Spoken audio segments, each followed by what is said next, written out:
नमस्कार बंधुगण चलित खरीफ ऋतुर प्रोक्योरमेंट रे आम सरकार सर्वकालीन रेकर्ड करिछि।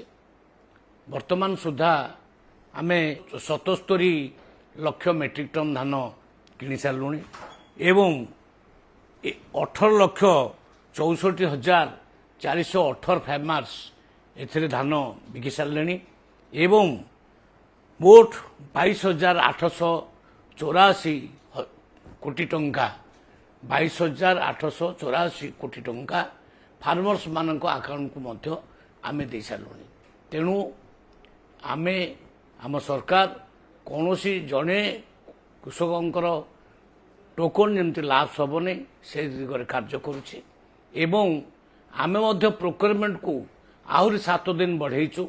कारण आमर उद्देश्य होछि गोटे भी चाषी तार टोकन लाभ न हो। बहुत बहुत धन्यवाद। बंदे उत्कल जननी।